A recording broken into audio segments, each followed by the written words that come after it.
What's going on? What's going on, my co-creators? Hope you're having a wonderful, wonderful, beautiful day.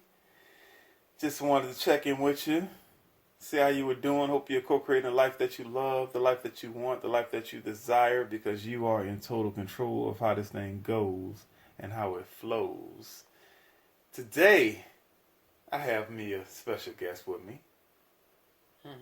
Oh, yeah, that's me, Jameelah.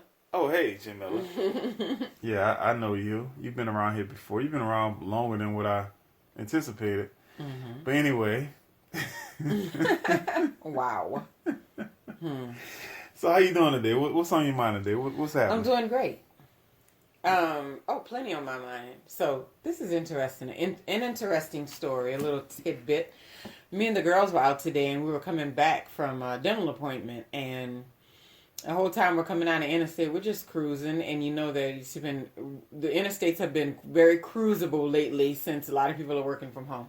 So nonetheless, we get up there and we see the fire truck shooting past us, and then we get a little traffic, and we're like, it's only 3:25. Yeah, that's how I know how early it was. It's only 3:25, and it's like, this is kind of early for traffic if there's going to be any traffic.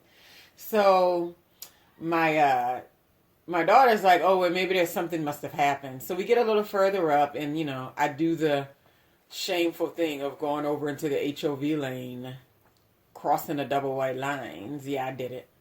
And so we're like cruising all the way up to the front. But I did have a high occupancy vehicle.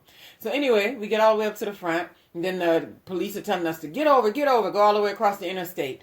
And so people are slowing down, stopping brakes. And there's a whole big scene out there. You can see the car has been hit, blah, blah, blah. And then there's a fire truck. One is next to us.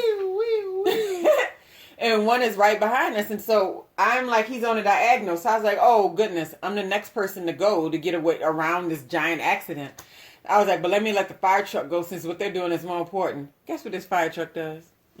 Pulls across the interstate and stops me right there. I said, that's what I get for being nice. I was the first person in line at a standstill. All I had to do was drive up. Everybody next to me drove up. But I was like, it's a fire truck. Let me just let the fire truck through, right? But there was no angst. The biggest thing that I took away from that was, it's kind of like a metaphor for life. When you can see what's happening right before your eyes and see it unfolding, you're way more likely to be calm if you trust. And the only reason why I had trust is because I could see. If you can develop that same kind of trust and not being able to see everything, it's the same thing that the people were experiencing a few cars back from me, but I know they were way more frustrated, but I wasn't, because I was sitting right there in front of the action. And I could see this unfolding, and I can see where there might be an incoming to it. But I was like, what's the difference between sitting here and sitting like 10 cars back? 10 cars back, you can't see. But there's nothing different happening. It's still unfolding. It's still moving at the same pace. And you're still going to go when it's ready for it to go. Wow. So how do you have that mindset where if you can't see what's going on and you're 10, 20 cars back, how do you have that mindset to keep calm and to be patient and to wait to see how things go? How do you have that positive mindset when you don't know what's coming? That's the thing right there. It's the trust. Because I'm sitting there thinking like, dang, I've never been in the front. I've never been the last person that they didn't let through. And you're sitting there watching them pull out the jaws of life and the axes and all this kind of stuff. And you're just like, dang, I'm right here. I put the car in park, and it was just very serene. But experiencing that from now on is going to be a permanent memory that I'm going to keep in the bank for when I'm in the back of the line. Will you really? I am. Because really, I don't have nowhere to go anyway. We're going home.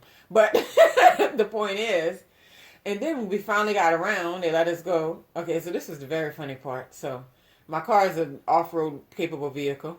I pressed the button. My daughter was in the passenger seat, and she says, why is the truck lifting? I was about to get on that side ramp. I was about to go down that grass. Because the first thing in me was just to run. I was like, I can't believe I got caught. I just need to run.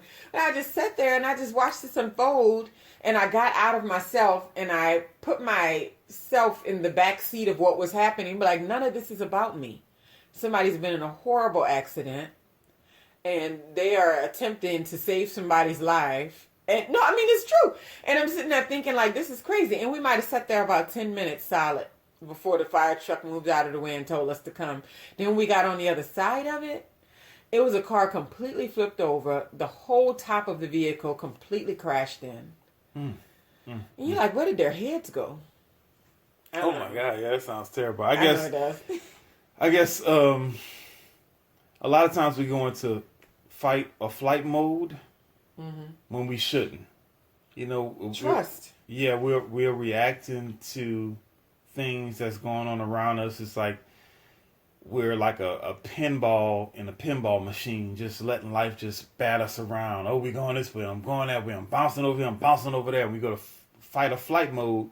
And sometimes not sometimes, all the time, we need to, instead of going into that fight or flight mode, unless there's a danger right in your face, where you have to like protect yourself or protect your loved ones, or, you know, protect your personal space or respect.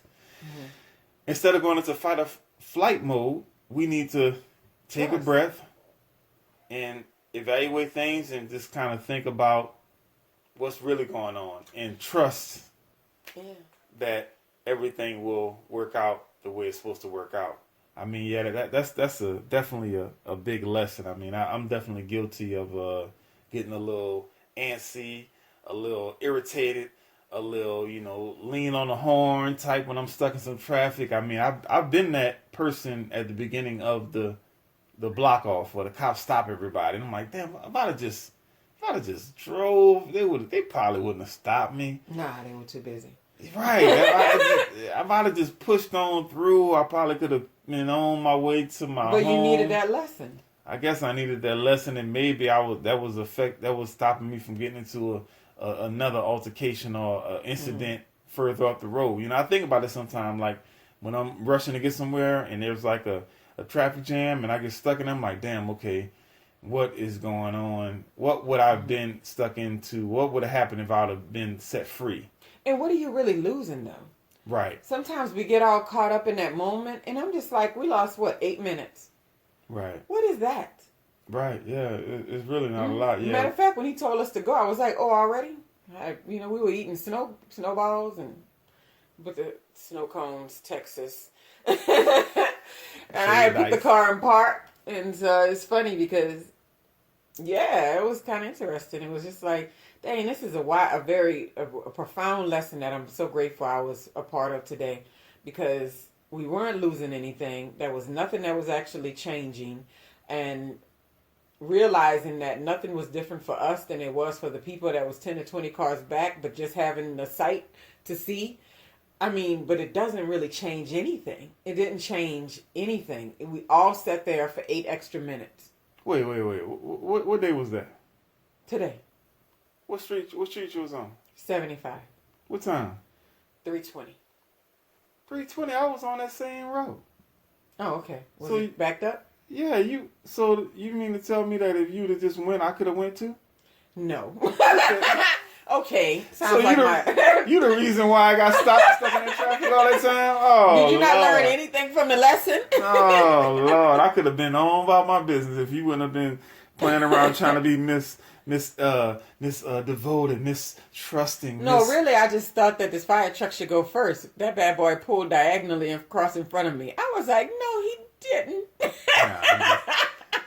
Of course, I'm kidding. You did the right thing. Jumped Good out job. with their little suits on and stuff, and I was like, dang, they about to suits. save some lives. Mm-hmm. Ready to do nothing. No, I'm just playing. No, you're right though. You did the right thing, and I wasn't behind you, of course. Right. Yeah, that would have been a tragedy. So anyway, that's a great lesson.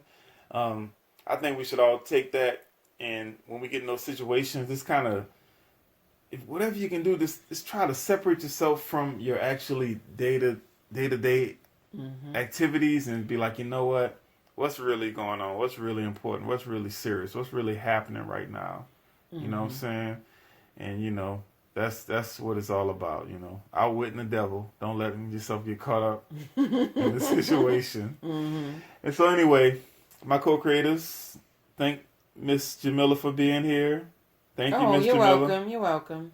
Okay, and I want y'all to go outside today, get some fresh air, 30 minutes, get some exercise, burn some calories, sweat 30 minutes, meditate 10 minutes. That's all you need, 10 minutes to connect yourself to your higher self. Turn off the news, turn off the news, turn off the news, and leave your cell phone at home sometime. All right, my co-creators, I love you, and I will talk to you tomorrow. Bye-bye. Bye.